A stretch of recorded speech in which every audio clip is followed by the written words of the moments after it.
Hello, City Bestie. Welcome to another Creativedisc exclusive interview with me, Dundhee Yuwono. And today I'm so excited to have a chat once again with this band from Canada that will visiting Asia in August and also releasing their second album, Lost in Translation. So here with me now are Rob, Karah, Alex, and Mikey from Valley. Hey, you guys, how are you doing? Hey.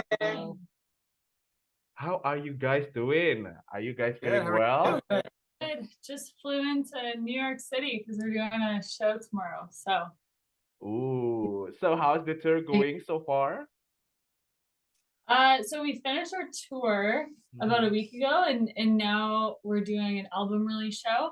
But the tour was awesome. It was amazing. The shows were fantastic and so much fun just hanging out with each other, and yeah, it was pretty much like our dream tour. So no complaints.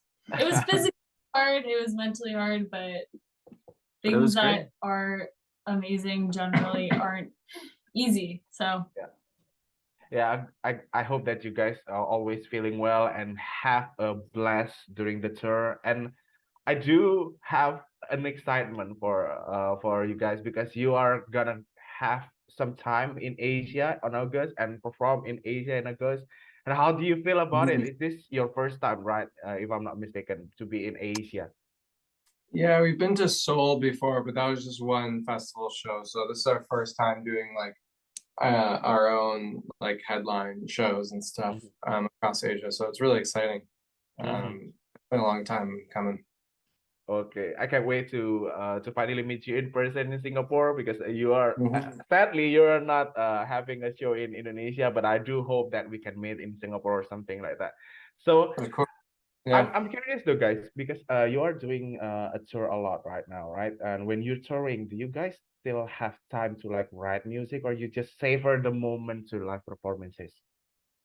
A little bit of both. We don't Little get bit, yeah. we don't get to write as much as we would like to. It's honestly it is something I wish we could do more of while we're traveling, but there's just not only is it two mindsets, right? There's like the touring, live performance, you know, like you have to also rest because it's such a tiring thing. It's like if you spent every free second on tour writing, you'd be just absolutely exhausted. Then you wouldn't play a good show or so.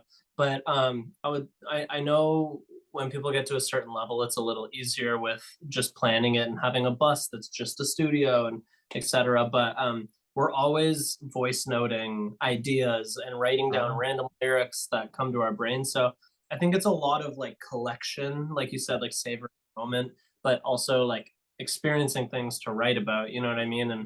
And processing feelings so that when you do get to the writing stage, you have the ability to kind of let that out in song form. But yeah, I would love to write more in life because we do a lot of touring and it's incredible and we love to do that, but we're touring music that we write, and the more we tour, we got to make sure that you're right, like we find the time to write.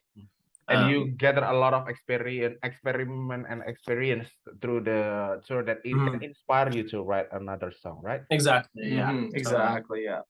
So guys, you've been like I know that you've been releasing bunch of great songs now, right? Is there like any pressure to put like another great song when you're writing the new one? Well, I think that we hope that it'll be another great song for people. You know, like obviously we believe that it's great, but I think it's kind of like a wait and see. So that, you know, there's like a little bit of nerves that we feel when we release new music, and you know, the people will tell us if they like it. So yeah. Because for this album, Lost in Translation, I do love this new era of Valley because when it compares to maybe back in 2019, I think that you've grown so much.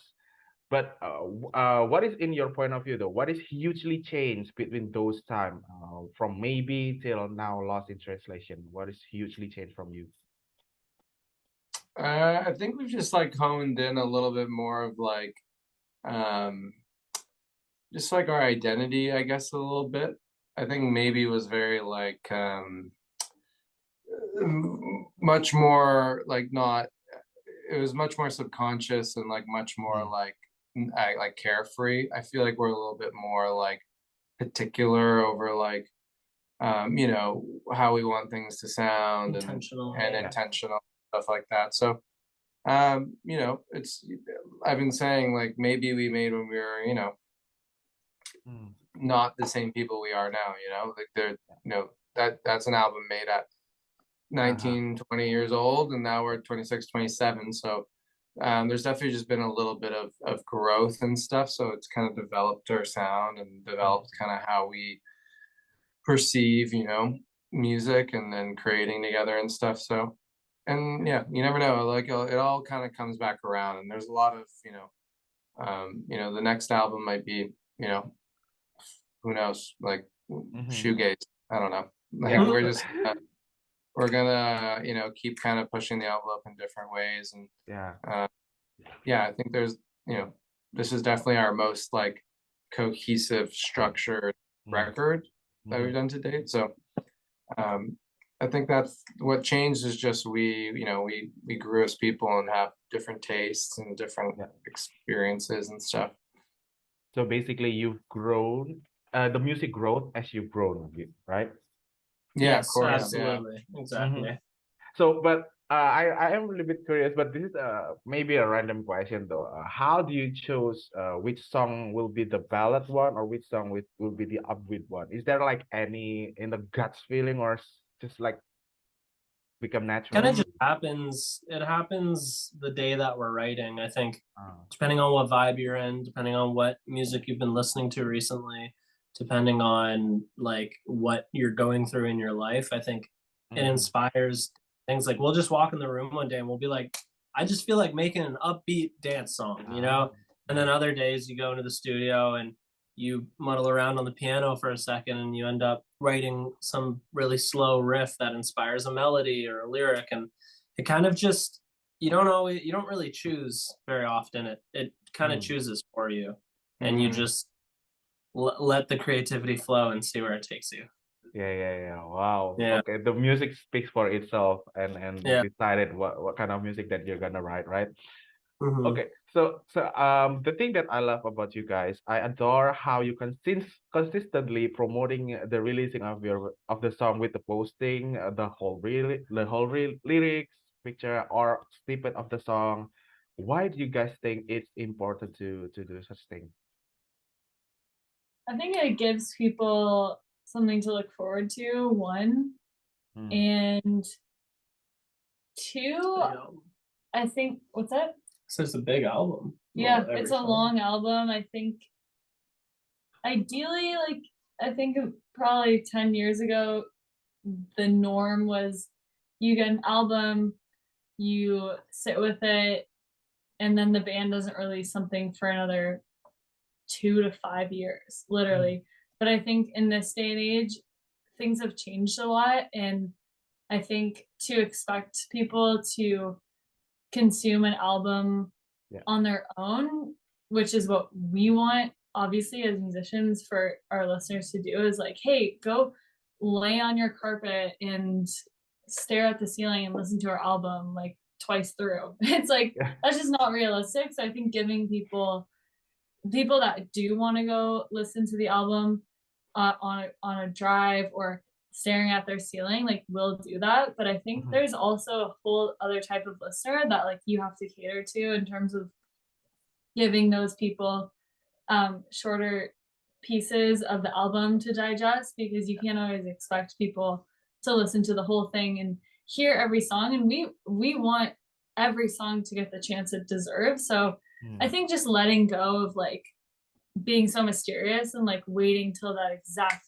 June 23rd midnight album drops and then you get to hear all the music. I think we've done that in the past and it's worked, but I think just like knowing the listenership now and knowing the attention span of people in 2023, I think that's kind of the way that we have decided to present the album, is in these shorter little chunks. And you know, it just makes it just caters to a wider type of listener.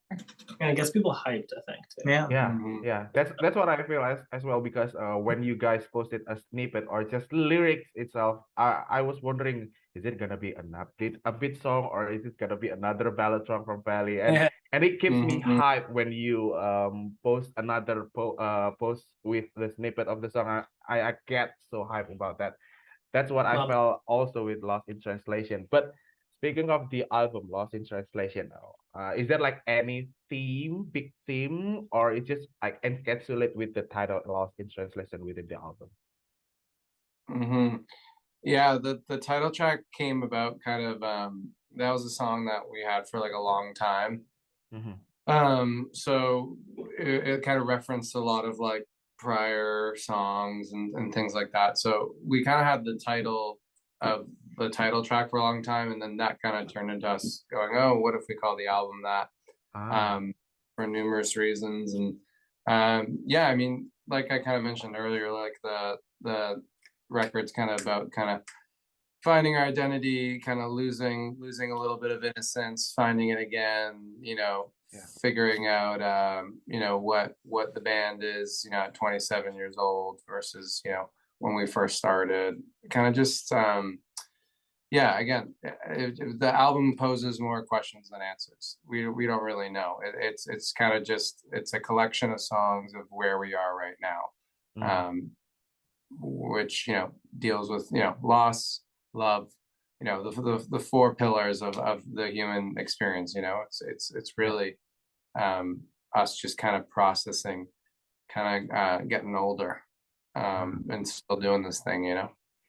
I see. Wow, that's a great experience to have. So the listener of yours, the fan of yours, can also include it to that experience as well, and knowing that their Valley, the loved one that the group that they love, it's also grown with them, right?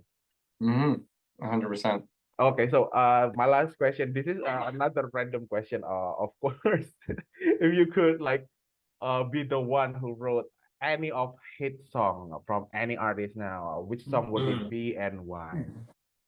It's a great question. That's a tough one. Don't Dream It's Over by Crowded House. They are. Yeah. This is a tough I know, question. it's so hard. Probably Let It Be by the Beatles. Let's say The Climb by Miley Cyrus. Ooh. I don't even know how to follow It's those Hannah up. Montana, Mike. The Climb by... Is it Hannah Hannah Montana. Montana? Yeah, it's Hannah I think Montana, it's right? Miley Cyrus. I I'm gonna have to fact check that don't one. know. Well, it's from Hannah. I don't know. Karah, Rob, and American Idiot. Mikey already like put a lot of pressure because they name I know. great songs, right? Yeah. How about Music for a Sushi Restaurant by Harry Oh, Styles? Styles. Wow, that's also great. You guys just get sashimi. Okay, so that is my last question, guys. Thank you so much for spending time with Thank you so me, and much. have fun with the tour, with the rest of the tour. And I can't wait to see you in person. Perhaps I'm manifesting it right now, in Singapore or something like that. And yeah, see you on the next Creativedisc exclusive interview, CD Bestie. Okay. Awesome. Thank you so much. Thank Okay, you. so